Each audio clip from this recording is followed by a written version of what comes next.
Hello and welcome to the Rogue Monkey podcast and our latest episode. My name is Kevin and I host a show that delves into people's journeys, explores their experiences and shares inspiring stories from the moments and life events that have brought them to where they are today. In this podcast episode today, we are joined by the wonderful Steve Leitch. He shares his remarkable journey from competitive swimming in Scotland to conquering some of the world's most challenging open water channels.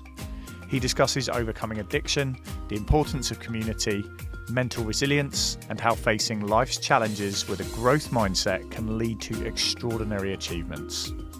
His story is powerful, moving, and I hope really inspiring for our listeners. So we're going to get straight into it and our latest conversation on the Rogue Monkey podcast, where we are speaking to Steve Leitch.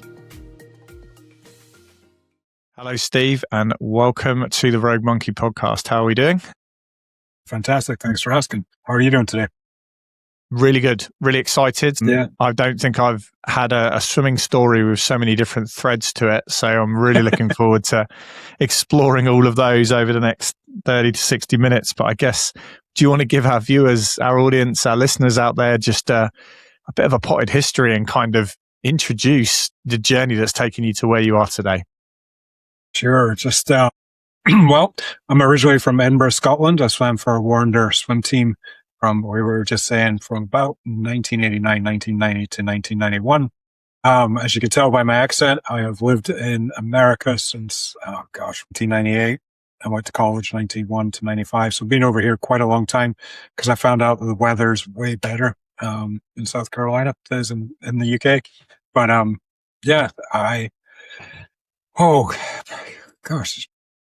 I'll always try and boil these down. Husband, father, now grandfather. So Steve Moby Leitch. Moby's my grandpa name. We just had our fifth grandchild last week, third grandson. So that's pretty exciting. And, I'm an advocate for addiction recovery. I would say mental health as well. And, I swim channels. I've done 6 of 7 Ocean 7 channel swims, with the 7th being the Catalina Channel on July 19th this year. And that was after not swimming since 1992 until 7 years ago. So that is a very quick, broad stroke of the brush. Well, let's pick up those early years of swimming, because when we're young, we're naive and we don't necessarily know where our journey is going to take us. But swimming's obviously played a huge role in your life. Do you want to just talk us through that early affinity to it, and I guess the foundations that were laid that have now kind of shown up later in your life? Yeah, for sure. I always loved being in water. I preferred being in waters. My mom and dad first threw me in the pool when I was like 6 months old. And I was like, I didn't sink. So, obviously enjoyed it. But I, first did a swim, like some swim things, and earned my little patches that we used to put on the jackets, stitch on the jackets back then for the 50 free and then the 100 free. And then you go through all your races, you know. I actually just saw that jacket about 4 years ago when I was back in Scotland. My dad had passed and was going through some of my stuff and found this little red jacket with all my patches. It was really good. But swimming, as I got into like high school and things like that, swimming internationally and swimming around the UK, and it was just really exciting for me. I loved traveling. I think I enjoyed competing, maybe not as much against other people as myself, but I didn't realize at the time I loved the routine of getting up and training and doing things. Routine, even though I didn't swim again until 7 years ago, really, when I hit like rock bottom, drug addiction, alcohol addiction, 2010, when I started a new life, a new routine, I really went back into the same routines I was using in high school that I learned from swimming, which was getting up early, getting sleep on time, eating well, you know, and making sure that I was dialed in and I had goals. You know, it was really important to have goals, not just, like financial or business goals, but personal goals. You know, what I want my spiritual life to look like? What do I want my, physical life to look like? What do I want my relational life to look like? So yeah, really using that framework that we learned with our coaches. I had a great coach that Ian McGregor, Francis Smith, Hammy Smith, was director of Scottish swimming and UK swimming for years. Good friends in the family. But yeah, Francis and Ian McGregor are our coaches when I was there, and it was pretty incredible. Just what they got out of our team um, by instilling belief in us, I think. So that gives a kind of overview. But swimming was, although it was cliquish, very cliquish back in the days. Maybe it isn't now. I don't know. I've still got friends I talk to. I've rekindled friendships with again over the last few years. And you realize that everybody goes through life. The water is a great place to connect with people. And I would say that the open water swimming community is like the best, but I got tired of swimming pools. Yeah, there's certainly a freedom that comes from being in the outside, and I'm sure we'll definitely get into all of that shortly. But you've touched on some of the struggles and the challenges along the way, and when you're going through those early years of swimming in clubs, you don't necessarily know the challenges that life's going to throw at you, but you are building those skills of, like you said, goal setting, resilience, hard work, and a kind of an understanding that it's a journey and it isn't plain sailing. So, at what point did you start to feel that? Not derailing per se, but at what point did it start to come off the track a little bit and actually start to get to a point where you felt, or you maybe look back now and go, actually, that was where that kind of journey started to go off in a direction long term that wasn't probably the healthiest? Yeah, I would say like 16, 17, that's when people started experimenting with alcohol, things like that. And it was just very acceptable, and I would say that when I got on my own and went to college, and so I went to university in South Carolina, Clemson University, and went off by myself. I was 17. I just wasn't strong enough to do it, and I would say that's when my journey started to derail my original aspirations, but then also I wasn't really sure what I wanted to do with my life. So I ended up falling into things, working really hard at them, adding the same kind of tenacity, I would say, to our grind or whatever you want to put it. Like I'd go all in on things because that's what you're used to doing in swimming, right? You show up, you work hard, and you go through the process to get a result. But really, really started to unravel the last 2-3 years once I opened my own restaurant. And the economy had crashed in 2008, 2009. Once the financial was taken away, the rug taken from underneath me, my identity was taken with it too. I think when I quit swimming, part of my identity was I'm a swimmer. Then I became a chef. My identity was like, I'm a chef. Then the financial rug gets pulled from me and I'm like, who am I? Who am I really? Who does God say I am? What was I created for? And I just started going through this process. So I would say, yeah, I really started to derail the last 2-3 years. It started all the way back when I was 16 and 17.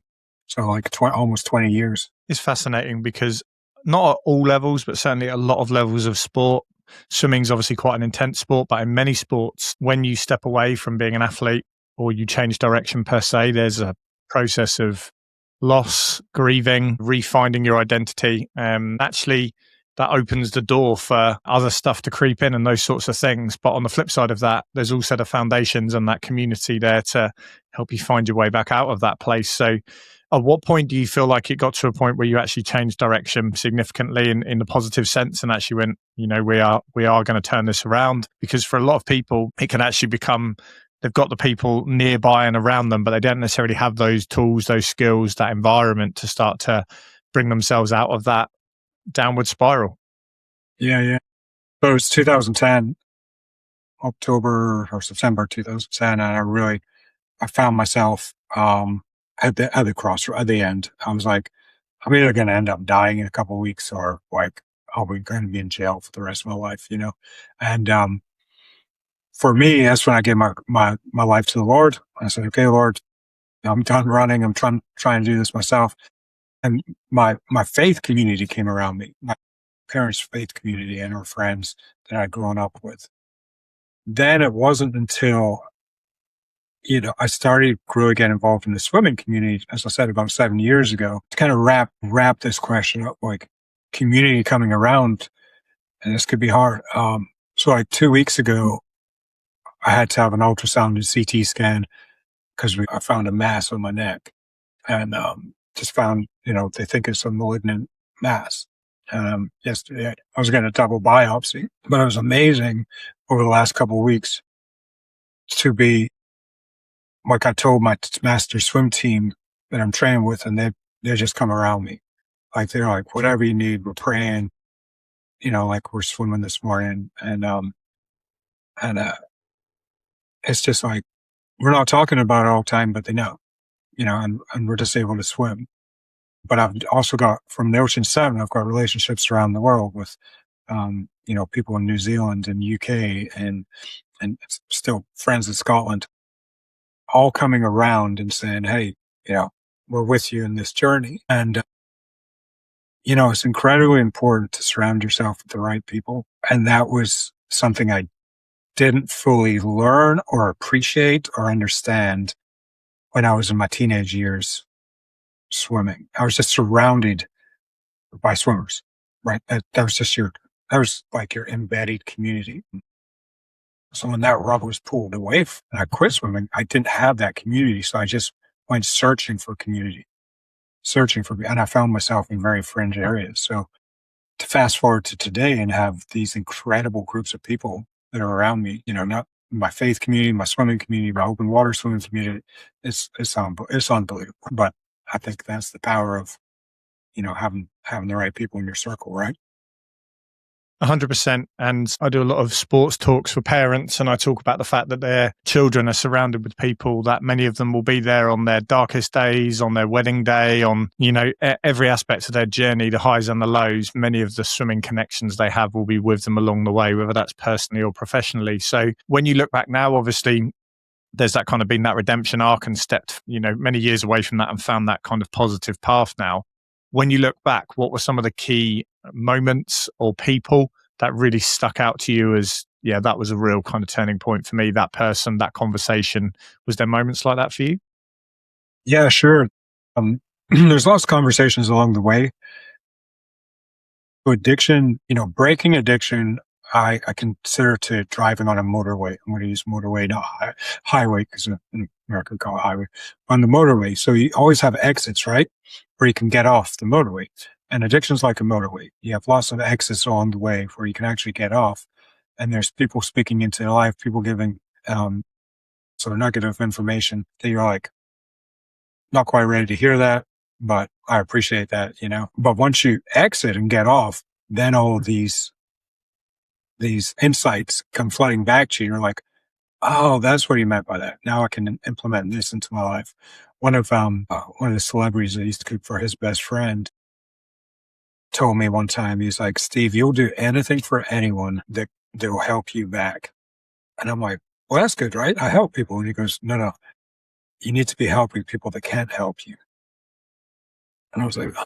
And that was a framework that we put in when I started channel swimming, or long distance open water swimming. It was like, okay, if I'm going to do these swims, it can't just be for me. It can't just be about swimming. Let's do it to raise money for people in need. And we're able to raise funds that these people might never ever know. We raised the funds to help them. So it became more of this selfless thing than this, it's all about the swimming. And that's what we created over the last, really 3-5 years of starting onto the Ocean 7, raising money. What 2 swims we raised money for foster families to get with Miracle Hill in the upstate of South Carolina is a nonprofit, and they have a foster family team. We've got a fund put together that now hires a counselor for the foster families and all the bio kids, anybody in the foster family. So that was really great, right? We get to go do these swims, raise money, and help other people. And I think that really came from that one conversation. Another conversation I had, which was really interesting, was someone said to me, he said, you need to get good at being by yourself and just being with yourself. And you think as a swimmer, right? You'd be used to being inside your own brain.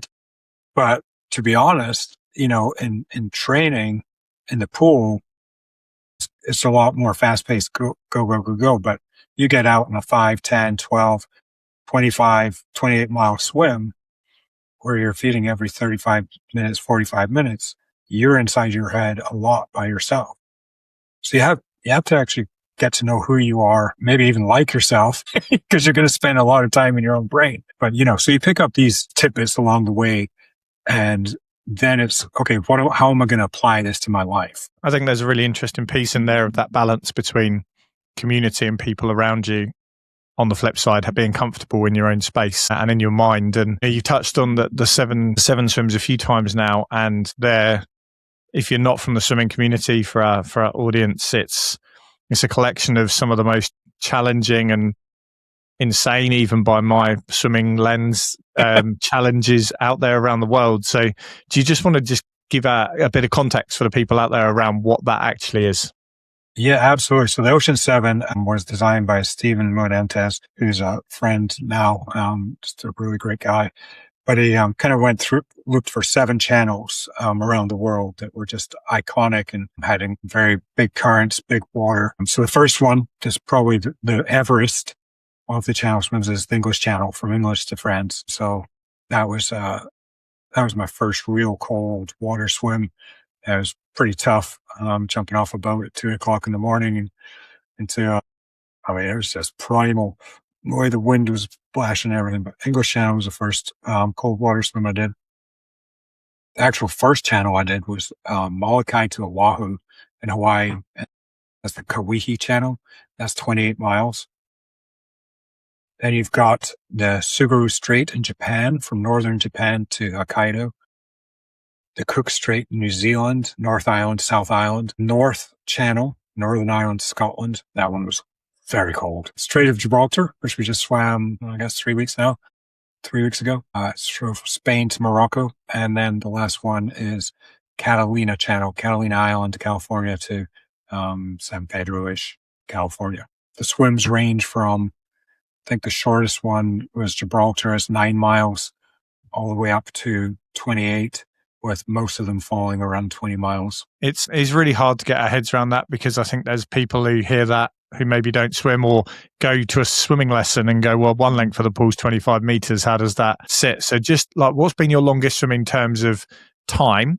But then crucially, okay, what's been the biggest challenge? Longest time I've spent in the water was I think it was English Channel, actually, 13 hours, 14 minutes, something like that. The biggest challenge, gosh, they've all had so many complexities. I mean, 2 of the swims I puked for about 3 hours. One swim, Portuguese man-of-war stings over my chest and legs. And I got the shark shield in the back of the kayak in Hawaii, actually hit me in the chest. So I got an electric shock in my chest in the middle of the night.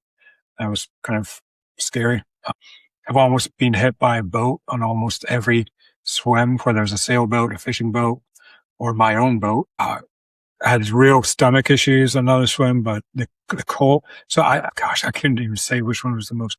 I think the most challenging thing is constantly wanting to be finished, wanting the pain to end, and not knowing when it's going to end and if you're going to get to the other side. Because just because you train doesn't mean you're going to accomplish the swim. Okay. So just Mother Nature will determine what happens on the day. And, if you can't get across and the tide turns and starts pushing out and you don't have enough energy, you're not getting in. But if the tide turns at the right time and we've got it all mapped out properly, then you get in. You just don't know. The hardest part is always dealing with your own mind. And for me is worrying about my bride, Callie, my wife, who's on the boat, Herschel, who's always filming. They're my team. I'm like, oh man, they must be so bored. I'm out here for 12 hours doing these swims. So like the biggest battle is always your brain, always your brain. You can deal with all the little problems, but I would say any endurance swimmer or athlete or ultra athlete would say the same. It's always your brain. I would imagine most Olympians say that too, right? Yeah, the biggest battle's always between the ears. And I guess we'll touch on some of the strategies that you've picked up in that you use in other aspects of your life in a sec. But yeah, just like growing up about 45 minutes from the launch point for the English Channel swim, a lot of people I know have done it. And it's really hard to get your head around swimming through shipping lanes and with jellyfish and freezing cold water and wind and waves and everything else that comes with it. And then I've done quite a bit of reading about the Cook Strait. Again, that's just a fascinating one of the window of opportunity and the challenge to, like you say, Mother Nature going, not today, not tomorrow. And it's not like New Zealand's around the corner. So you can go all the way down there.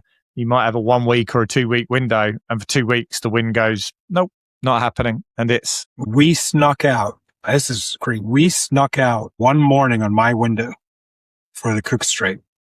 It was the only morning we could sneak out. And when I say sneak out, it died down enough to where the captain and Philip Rush, Philip's the world record holder for the fastest 3-time crossing of English Channel. He's like, okay, we can get out tomorrow morning.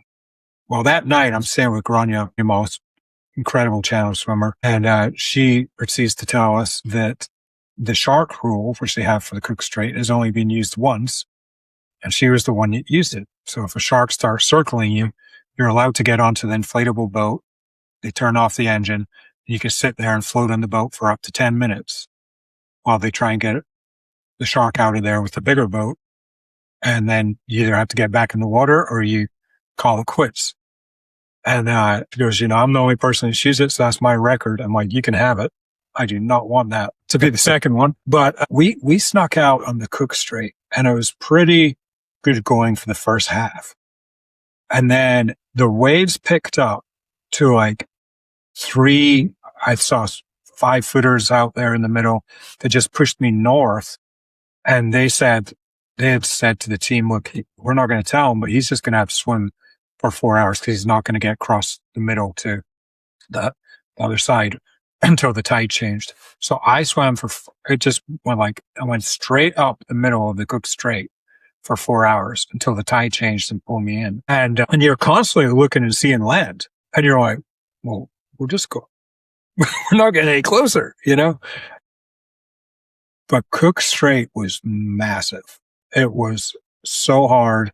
The cold wasn't too bad. I'll tell you, I think it was like 16 degrees. It wasn't too bad because the sun's really warm down there. So that was gorgeous. But funny things happen. You have an albatross almost land on your back. I had a sea lion about to chase me, and Philip's got like an upside down bottle as if he's going to bash the sea lion over the head. So we have, you have funny memories and stories from these things. But Cook Strait was primal, very primal swim.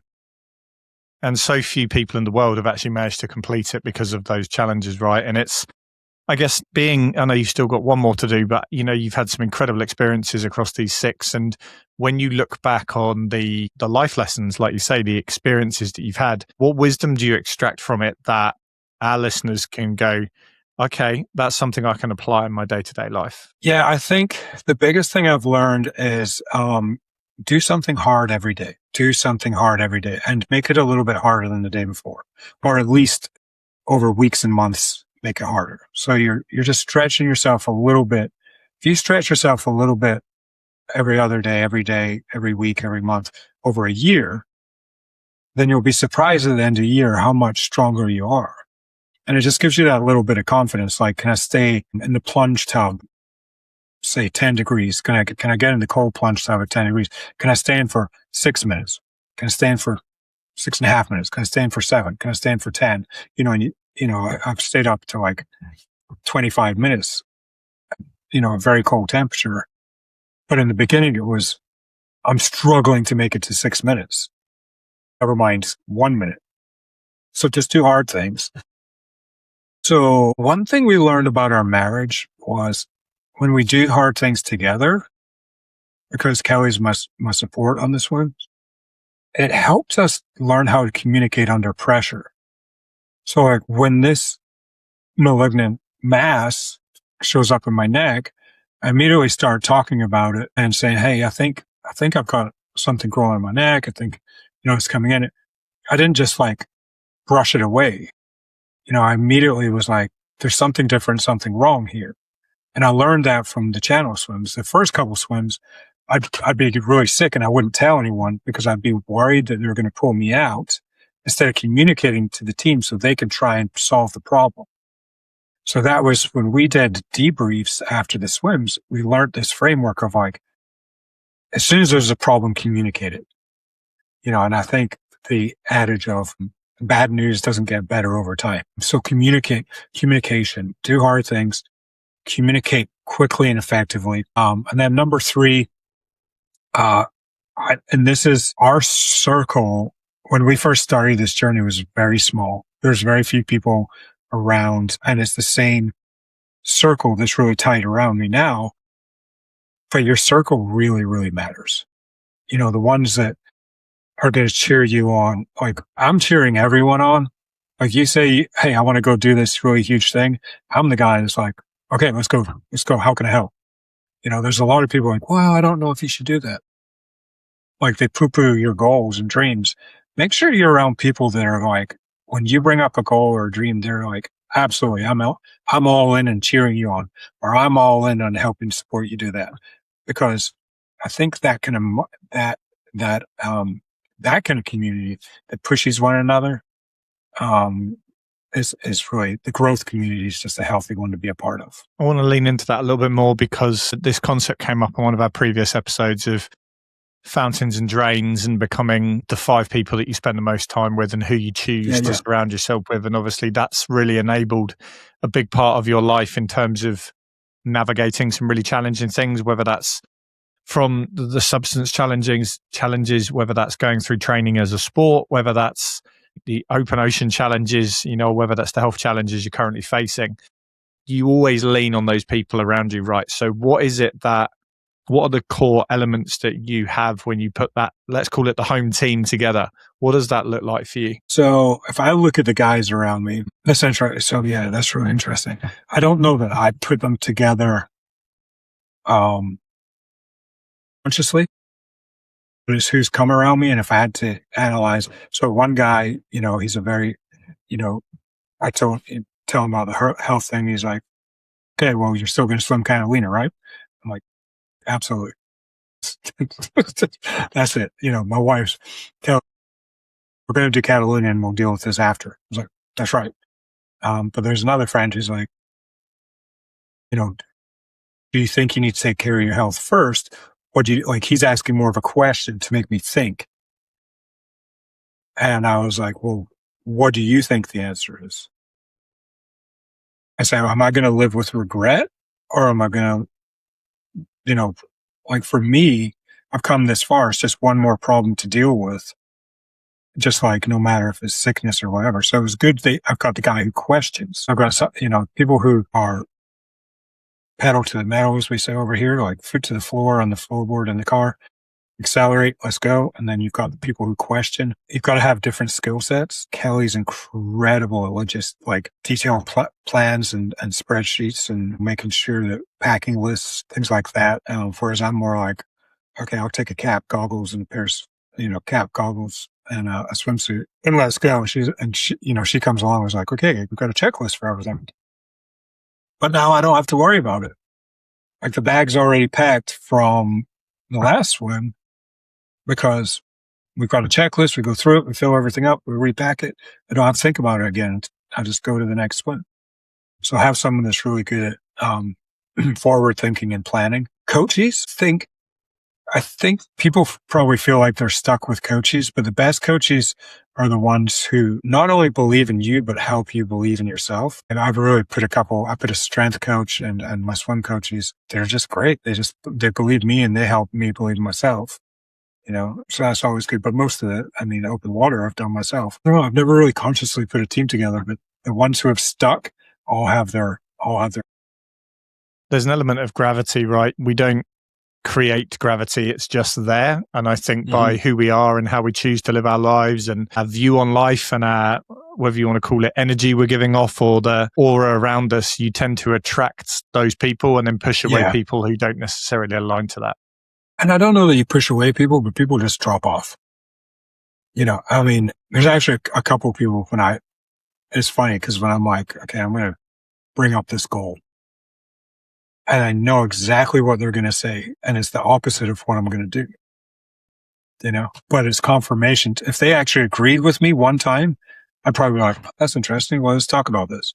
But because they disagree every single time, I know I'm heading in the right direction, and I think you get clarity too in life when you say, hey, this is where I'm going.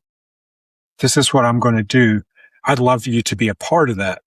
If you want to get on board, great. If you don't want to get on board, great. And there's a lot of, like I say, clarity that comes from that, but also a lot of, power, certainty. And it really kind of takes away the dross, if you will. I think we've had mentioned before, I was doing a quick backtrack there. I think we've had more than 25 swimmers across the swimming, diving, open water space over the last kind of 125 odd episodes.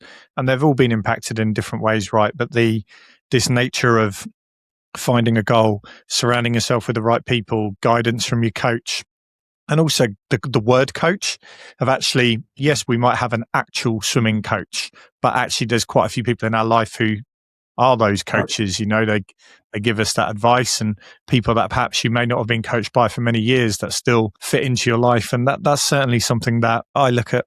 Certainly the core groups that I have around me, like you say, I don't think it was by design. I think that's actually just the nature of how I've chosen to live my life. And you said there's a level of power and control and clarity there of I'm being very clear in who I am and where I'm heading. And are you going to get in that bus or not? And it's a choice. It's not you must do this or you should do this. It's what do you want to do? Yeah, you don't have to. They said that about some coaches you don't choose, but this is, this story really jumped into my mind. So we were at Rolling Green Village here it's a retirement home here in Greenville, and my in-laws stay there. And a lot of the people who live there know of my swimming and stuff. And before we were going to Gibraltar, at this table, there's about six people, and they're asking about the swim.